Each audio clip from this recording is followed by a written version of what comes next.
you. I really appreciate you inviting me. It does help to be Ukrainian when you're trying to talk about Ukraine. That's right. And I really appreciate all of your interest. What I'm going to try to do today is briefly and superficially, so to say, because the topic is much bigger than the time allows, to talk to you about Ukraine, a little bit of Ukrainian culture and the Ukrainians who have contributed in one way or another to the development of culture, politics, and civil life here in the United States.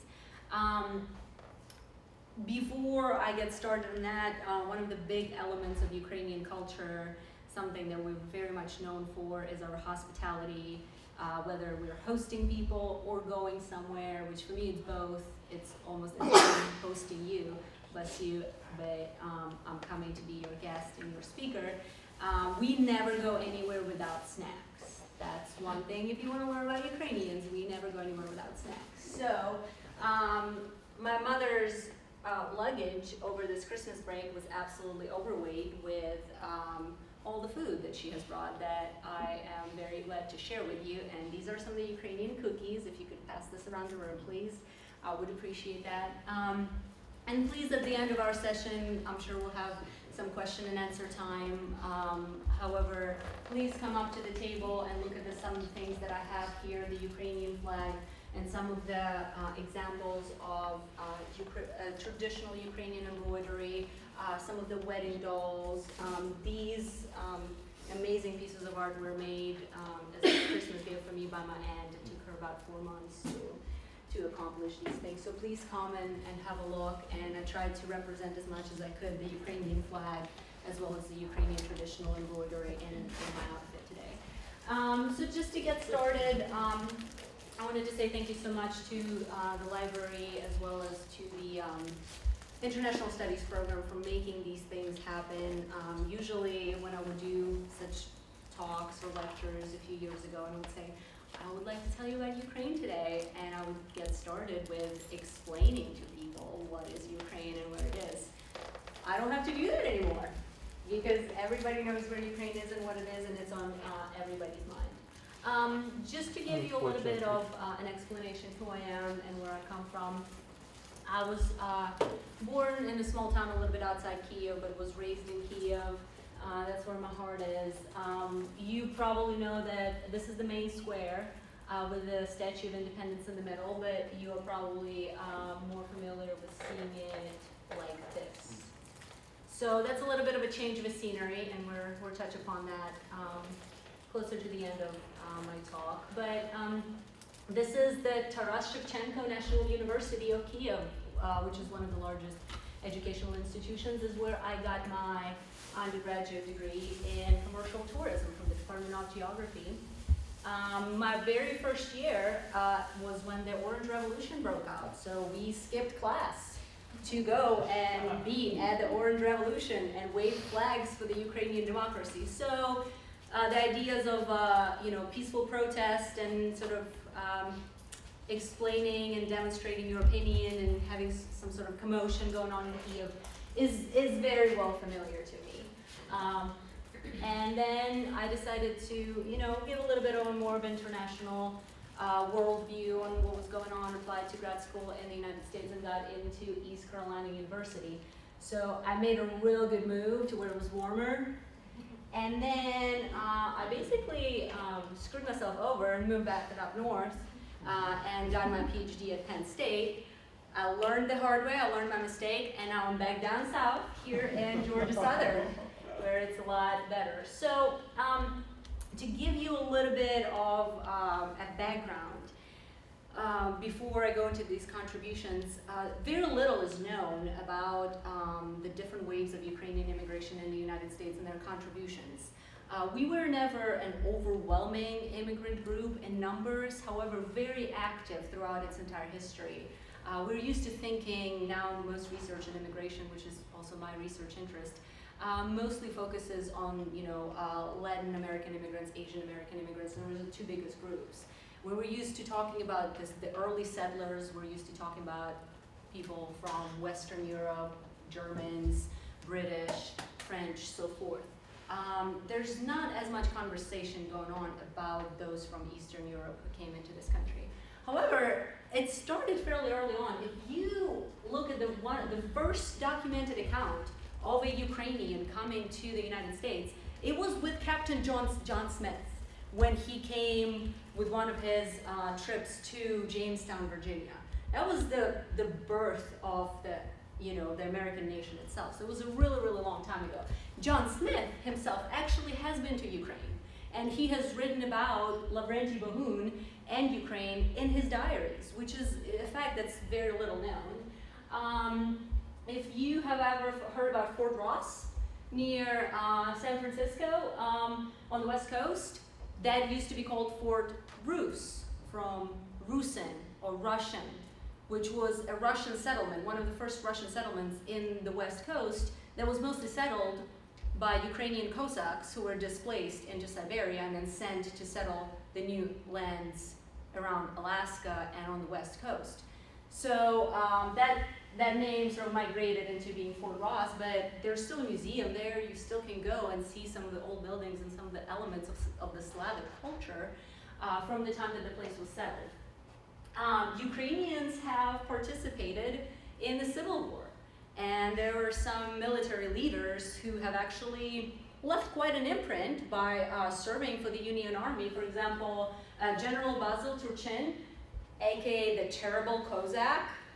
You know, you got to do some pretty cool things to earn the nickname of the Terrible Cossack.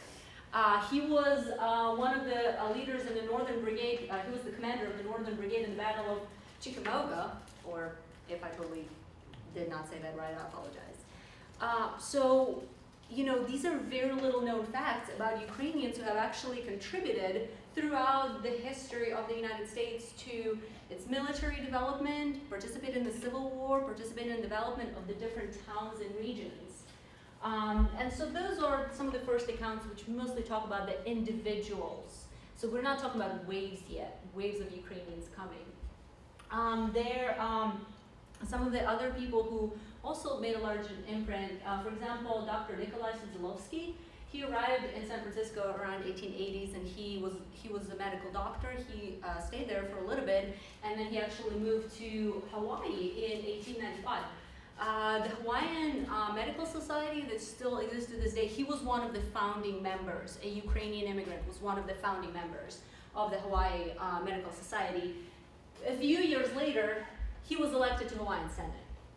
That is a very high position for that time that was occupied by a Ukrainian immigrant who's only came to the country a few years before. So those are some of the very impressive things that those early immigrants have accomplished. We currently talk about 4 different waves of Ukrainian immigration into the United States, and I wanted to explain a little bit about each. The first one happened around 1870s, and that was when Ukraine was not independent. It was ripped apart, split between the Russian Empire and the Austro-Hungarian Empire. And most of those immigrants from the western parts of current Ukraine from the Austro-Hungarian Empire were the ones who were trying to go over the Atlantic in search for a better life. So there were usually poor peasant farmers who are unable to make a living and who wanted to go to the United States, to the new world with the new promise, earn some money, come back, buy some land. So it was never sort of this, we're gonna stay forever, which is kind of the way it worked out. They usually were unskilled and illiterate. And because of those reasons, it was very hard for them to accomplish that American dream or the dream life kind of thing that they were hoping for in terms of, you know, getting a lot of money, coming back, and you know, buying land, because most of the kind of employment that they were getting at that time were in northeastern Pennsylvania in the coal mines. So they started out as breaker boys, then being a miner's assistant, and then some of them actually moved on to be a full miner. And you know, that's kind of, that sounds like, you know, they really moved up in life, from breaker boys to the assistant to a miner. That's still very low paid, very long hours, unskilled, illiterate kind of work. So, it was very hard for them to realize the dream for the better future. Some of the other people from this first wave Also, there was a smaller group of Protestant, they were called Stundists, who actually were fleeing religious persecution and who settled in Virginia, North Dakota. At that particular time, there were settling those areas, such as going further west. People were getting certain assistance, and the government was trying to facilitate the settlement of those particular lands. So those people were faring a little bit better than those who were in the coal mines in northeastern Pennsylvania. Fantastically enough, and that's very common, different immigrants, they move, they settle the West, they name their towns with the names that they're used to back home. There's New Amsterdam that became New York. There is, Odessa in Texas, and Moscow and St. Petersburg in Florida. And these Ukrainian immigrants were not an exclusion from the rule. This particular photo shows you a process of harvesting near Kiev, North Dakota. So one of the settlements in one of the villages that these Ukrainian immigrants settled in, they were like, well, Kiev is, big homeland, big city. We're going to call this little village that we'll live in, we're going to name it Kiev. Kiev exists till this day. You can still go to North Dakota. There's about 12 people living there currently. The harsh weather conditions and all of that. But you can, for example, purchase a book that's, that Kiev, North Dakota, 100 years of history that will tell you about the settlement of Kiev by Ukrainians. And that's actually the spelling that was used during the Austro-Hungarian Empire times with the F instead of a V at the end. Another settlement that was also in North Dakota, it was called Ukraina, North Dakota. Ukraina, North Dakota doesn't exist anymore. The only thing you can see is one of the postal stamps. They had a little post station, and it's stamped, 1899, Ukraina, North Dakota. So, and we don't know that much about these places, and it's really something we don't think about a lot. Is that, wow, there's places in these states that are called after places in Ukraine that were basically founded by Ukrainian immigrants and named by them. So, the second wave that came around post World War I, it was about 40,000 people because there were different laws that were prohibiting more individuals coming here. It was a little bit different in its nature. In contrast to the first wave, they came from a place that was already very conscious of its Ukrainian ethno-national heritage. Those Ukrainians who came in the first wave, as I said, they were still part of the Austro-Hungarian Empire. Ukraine was torn apart. They felt Slavic more than specifically Ukrainian. This group that came after World War I, they were aware that they were a separate ethnicity, a separate nation of Ukrainians.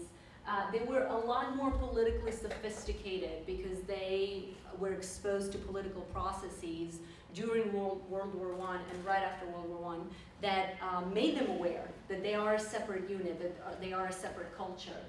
They were far more literate. The educational system made a huge leap between the two waves that allowed these new immigrants to come in with a much higher level of education. They boomed together with the entire country in the 1920s and suffered with the rest of the country in the Great Depression of 1930s. And this is also around that time when the community and cultural life moved from Pennsylvania. As I said, you think about first wave, Pennsylvania, coal mines, illiterate. The second wave, a lot more literate, so they had better opportunities to move into bigger urban locations such as Philadelphia, New York, Chicago, Detroit, Boston, and Pittsburgh. To these days, you can see the imprint of the cultural elements that were instilled by those people. This is the Ukrainian village in Chicago that you can go and visit, and they have their own bakery, they have their own Ukrainian newspaper. So to this day, it's a hustling and bustling Ukrainian community in the middle of Chicago.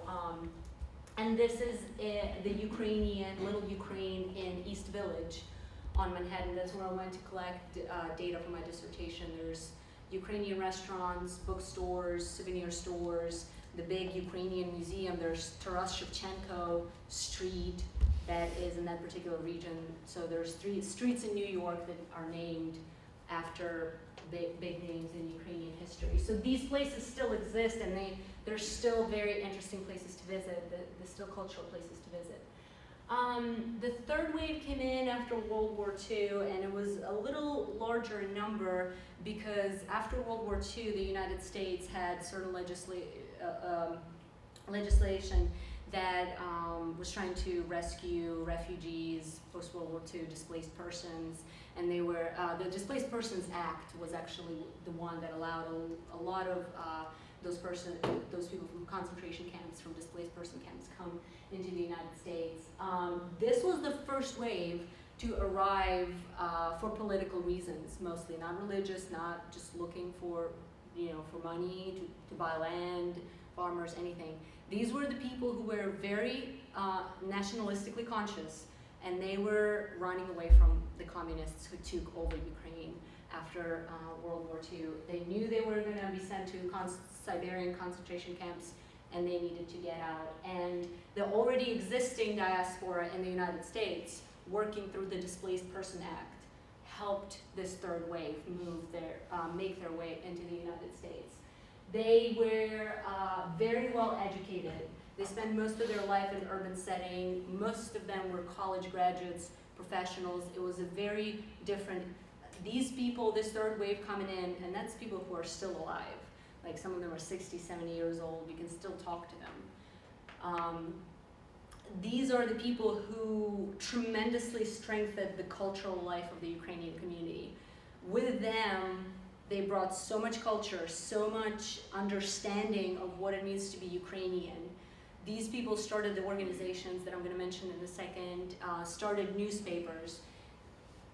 Their influx of this fresh blood, Ukrainian blood of the third wave, is really what took off the Ukrainian diasporic life and the Ukrainian diasporic contribution in the US. They mostly settled, again, in large metropolitan areas in East and Midwest, such as Baltimore, Washington, D.C., and Buffalo. Interestingly enough, I just wanted to show you in terms of, political contribution, Mayor Mary Beck of Detroit and Mayor Michael Patrick of Windsor, Ontario, both Ukrainians, meeting on the Ambassador Bridge between the US and Canada. Just to think about, we're talking about the contributions, right, of Ukrainians in the US. 2 mayors of 2 towns in different countries meeting, but they're both of Ukrainian heritage. They're both second-generation Ukrainians. And it was very great that it was back in 1954 that they were picked to sort of represent this cultural union between the 2 countries. The fourth wave is the one that I particularly did my dissertation on. These are the people who, just like the first wave, came for economic reasons. They came after 1991 when we had the collapse of the USSR. Ukraine became independent. However, independence was an absolute economic disaster for Ukraine. If you think about USSR policy about taking 15 countries and trying to smash them together and merge them as much as possible into one thing, the one thing you're going to do is you're going to create an economic system that makes these countries dependent on each other. So if you have a production cycle of, steel, manufacturing, take anything, you're going to make sure that step 1 happens in Ukraine, then you take all this stuff to Belarus to step 2, and then you take everything to Russia for step 3. So once the USSR collapsed and all the countries became independent, you can't go through the whole cycle anymore because you don't have step 2, and they don't have step 1, and they don't have step 3. And so putting the economy back into working state was just an absolute, the inflation was crazy. I remember I was like 5 years old, and we moved from whatever one currency was, coupons, to whatever the next currency was, because they just kept inflating, and we had stacks of useless piece of paper in our balcony, and I was making little paper planes out of it and throwing out of the balcony. That was money. That was useless money that inflated so much that you could just let kids play with it. And so these people are educated professionals who were coming to the country again, in a search of better life, in search of better employment opportunities, and who wanted to employ their knowledge and their skills. They were college graduates, but they couldn't find any work in Ukraine.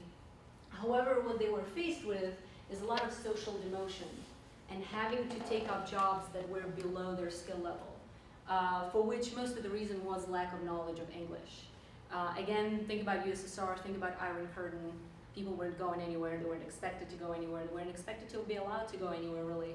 Learning English was not a priority. My mom, my uncle, they don't speak English. I bring them here, I read the entire TGI Fridays menu to them before they can pick what they're gonna eat. So it's not even like I can get by kind of level at all.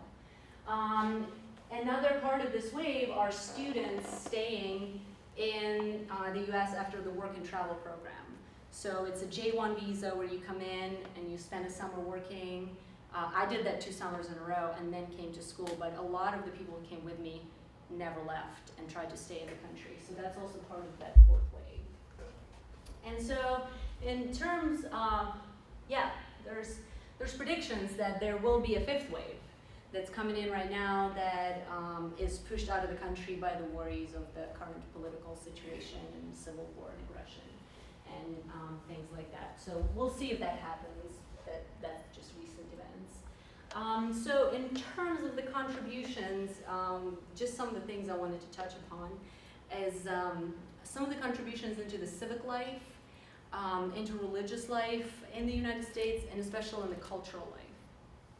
And again, very little is being publicized and known about these contributions, and I'm sure some of the things that I'm going to show you will blow your mind. The real community life and the civic life of most communities kind of back in the early 1900s starts from the church. Community, stems out of the church, and the real Ukrainian community life started when Ivan Volonsky came, the first Ukrainian priest to come to the United States came in Shenandoah, Pennsylvania, because remember back in the day that's where all the Ukrainians were in the coal mines there.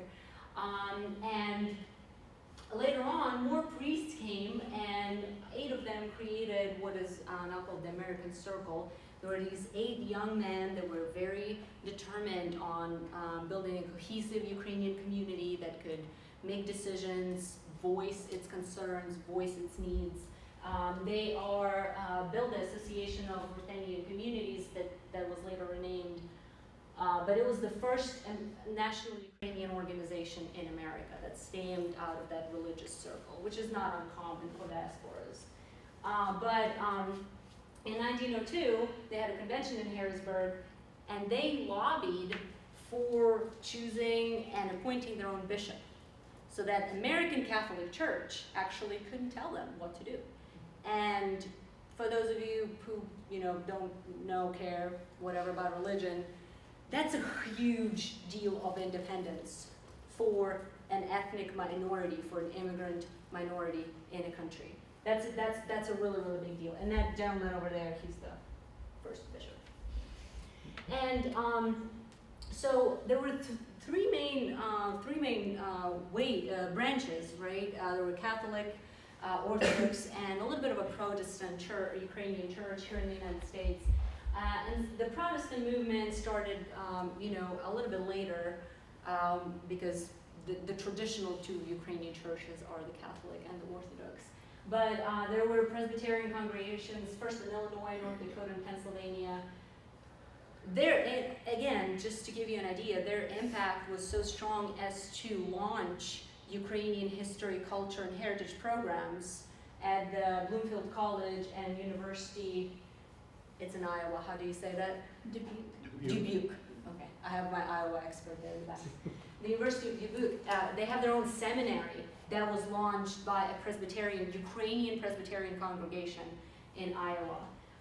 Especially after World War II, these waves became a little bit more organized, and so just to give you some numbers, the Ukrainian Catholic Church had about 250,000 people in it, about 80,000 for Orthodox and 30 for Protestant, which are quite significant numbers.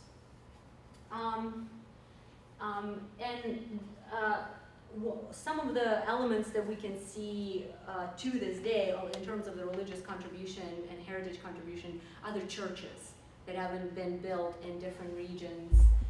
And just to give you a few examples, this one right here is St. John the Baptist in upstate New York. It's still existing, still available for touring, it's still available for service. Sacred Heart in Johnson City, upstate New York. These two are built in the traditional Carpathian, Western Ukrainian Hutsul style of architecture. This is Church of Immaculate Conception in Philadelphia, Ukrainian Catholic, founded by Ukrainian Catholics.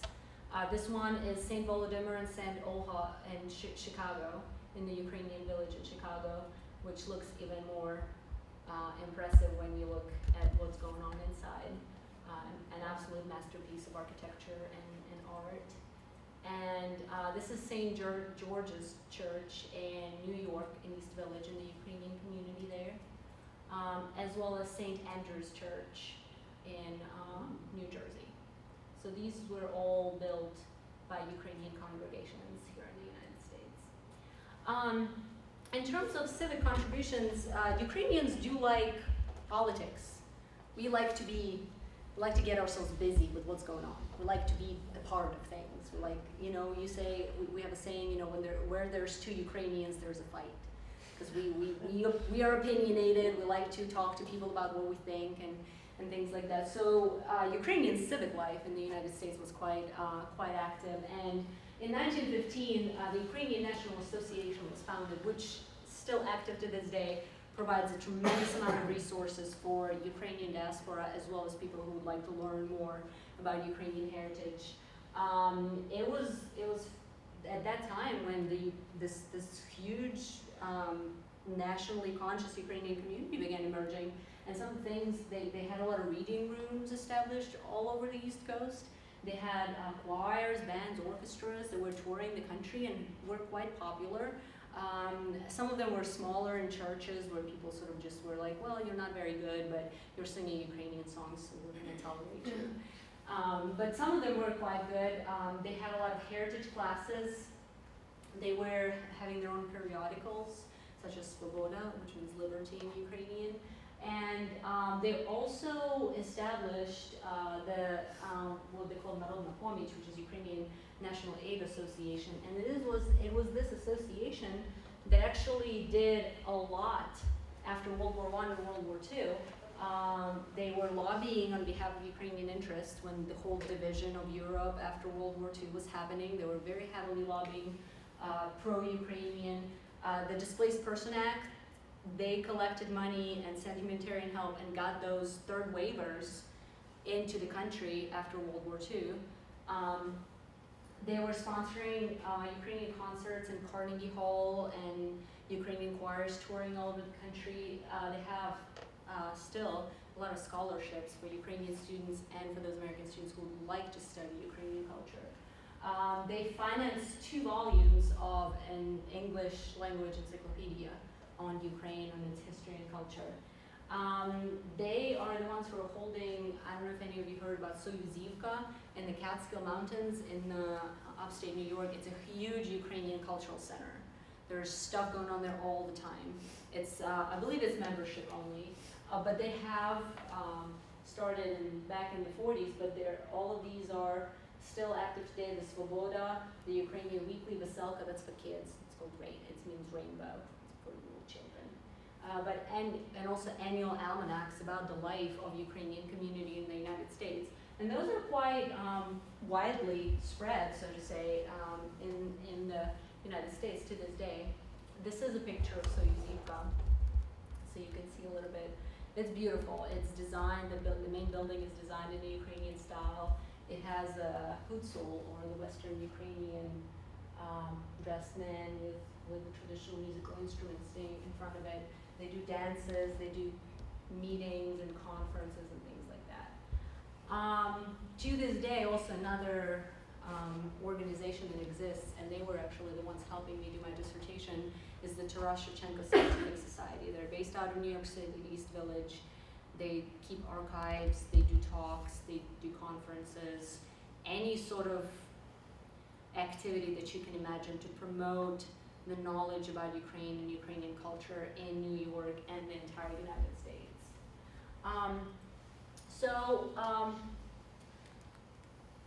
Some of the states in which Ukrainians have served, I don't think there's a Ukrainian in the Congress just yet, but we'll get there.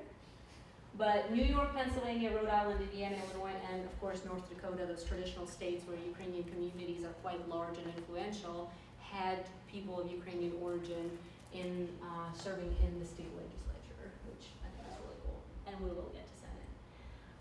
And finally, some of the cultural contributions, and as I said, there were a lot of bands and a lot of choirs and theater groups were sort of the two main art forms that we as Ukrainians, we love to sing. Like, we just sing all the time. I don't, I'm terrible. I'm like the black sheep of my nation. But most of the people, you know, there's these, Ukrainian culture is believed to be the one that has the largest number of folk songs, over 1 million of individual, unique folk songs. So we love folk music. Mandolin orchestras, marching bands, most of all this movement started out of Pennsylvania and then spread into New York, Baltimore, and Chicago, and some of those Ukrainian communities. One of the very famous directors in Ukraine, Alexander Koshets, he arrived into United States with his choir around 1912, and he toured the entire country as well as in Canada. And these are just some of the rave reviews that that particular choir got. There's nothing remotely approaching it in any choral singing to which the Western world is accustomed. And that's the Boston Union transcript. Marvelous precision of attack that defies description. So these are some of the things that people said about the Ukrainian choir singing. Anybody a fan of Carol of the Bells? You know Carol of the Bells? Like the Carol of the Bells? You know, really chimey, very, very, very nice. You know it's Ukrainian? No? Uh-huh.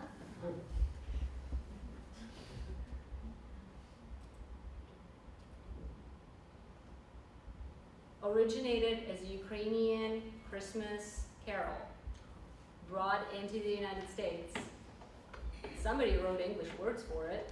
Thank you very much. However, in the original, this is what it sounds like.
You get the idea, right?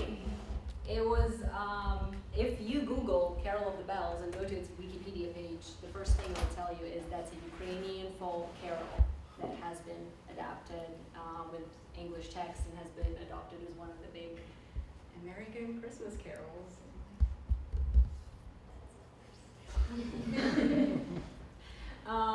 Some of the other big cultural contributions happened through the masters of dance who have arrived to the United States, and one of the probably most famous people was Vasily Vramenko, who's called the father of Ukrainian dance. He arrived to the United States in 1928. By 1936, he had 50 dance troupes that were under his direction and under his guidance, which you have to be very good to get that much of a following in a foreign country after being there for like 8 years. It's a huge success. And so when he would get sometimes all of his dancers together and do these mammoth performances with 2 choirs and an orchestra and all of his dancers, and in case you thought that title, I came up with it, you know, what this country needs is more Ukrainians. No, I didn't. That was by Henry Beckett from the New York Times, who saw one of Abraменko's performances and said that, you know, this dance routine is absolutely unparalleled. What this country needs is more Ukrainians, maybe then Americans will learn how to dance. So that's, in case you were gonna bombard me, like, how dare you say that? I didn't say it. I take all the responsibility off of myself. But probably the peak of his performance was in 1935, when him and his core dance troupe were invited to the White House to perform in front of Lady Roosevelt for their annual White House Easter egg hunt, which is considered, you know, an incredible level of recognition to be invited for a private performance into the White House. So this is his troupe that was performing in the White House, and you can see it has from adult dancers all the way to little kids, which I think is really cute. You can imagine little kids dancing in the White House for Easter egg hunt, like dressed up in like cute traditional clothing. So these are just the 3 aspects that I wanted to touch upon and share with you. Certainly there is much more that, and many more contributions that I could talk about. There's the contributions of Ukrainian press and publications and Ukrainian scholars who are coming, unlike myself, working in educational institutions across the entire United States.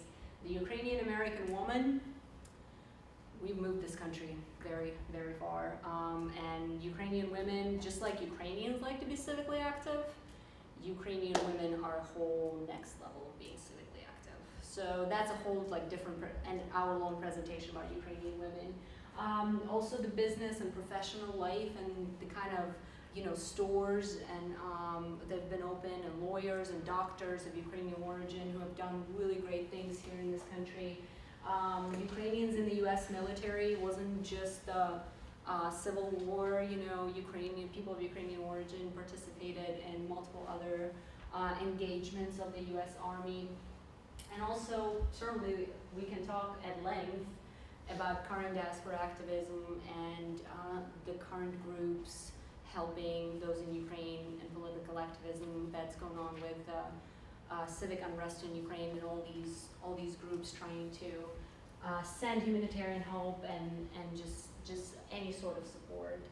So there's definitely a lot more to cover, but thank you so much, and whenever you have a free moment in your day, please pray for Ukraine. Thank you.